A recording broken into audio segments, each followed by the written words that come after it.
Okay, so this sounds exactly like the plot of a Hollywood hacker movie, right? But the story we're unpacking in this explainer is entirely, terrifyingly real. We're going to look at how a single, tiny code error, literally just 11 characters long, completely compromised the internet security for 2 whole years before anyone even noticed. Because right now, at this exact moment, someone could be reading your passwords. And no, it's not because of some ultra-sophisticated spy agency or brilliant mastermind hacker. On April 7th, 2014, the world woke up to the absolutely shocking news that an 11-character typo had basically cracked open every protected website on Earth. And the craziest part, the people who built this security were just unpaid volunteers working out of their bedrooms. So let's get right into part 1, the broken lock, and what we call the paradox of internet security. Just picture that little green HTTPS padlock in your web browser. You know, the one we all blindly trust to protect our banking apps and our private emails. Well, what actually powers that little padlock? It's a piece of software called OpenSSL. It essentially acts as the critical infrastructure layer that encrypts and protects private connections across the entire modern internet. It's one of those names that almost nobody outside of tech circles has ever even heard of, yet literally every single one of us relies on it every day to keep our digital lives safe from prying eyes. And what's truly mind-boggling here is just the sheer scale of our reliance on it. Back in 2014, OpenSSL didn't just protect a few niche websites, it protected a massive 66%. 2/3 of all websites on the entire internet. We're talking banks, hospitals, government systems, email providers. All of their encrypted conversations pass through this one specific, tiny software bottleneck.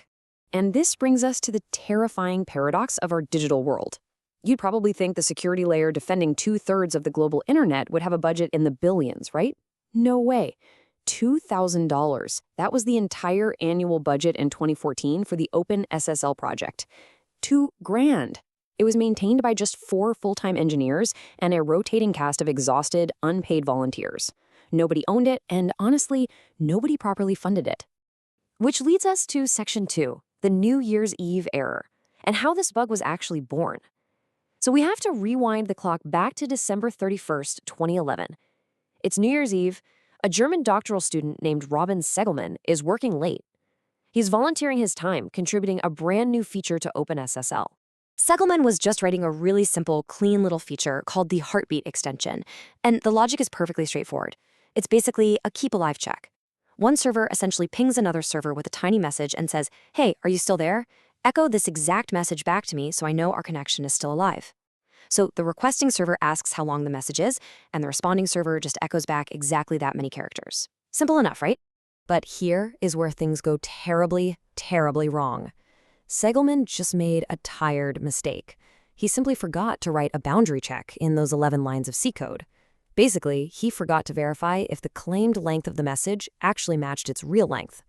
This meant that if an attacker sent a tiny, 1-character message, but totally lied and claimed it was 64,000 characters long, well, the server wouldn't check the math. It would just blindly echo back 64,000 characters pulled directly from its recent working memory.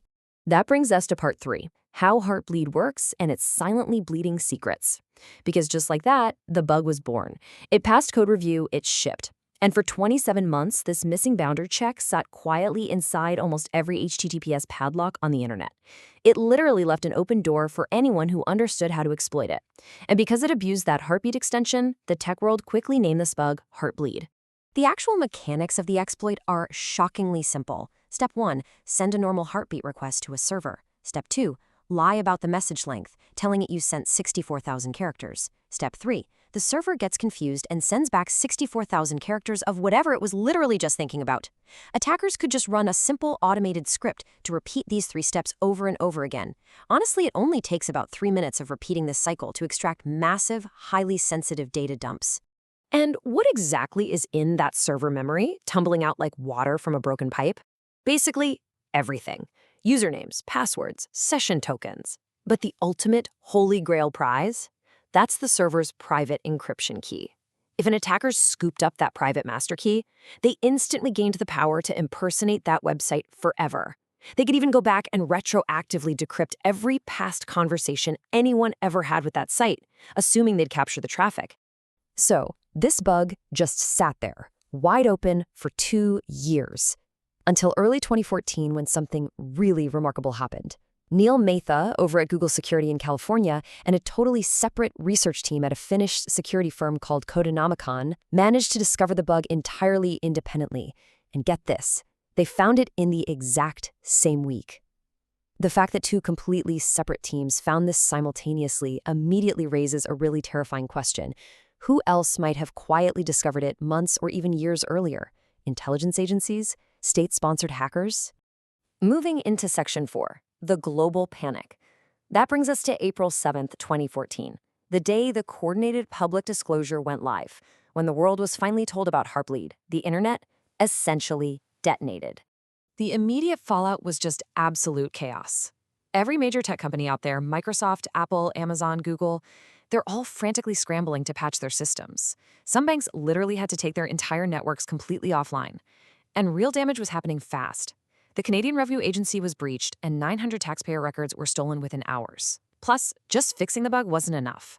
Because those master keys could have been stolen at literally any point over the last 2 years, administrators couldn't just apply a quick patch.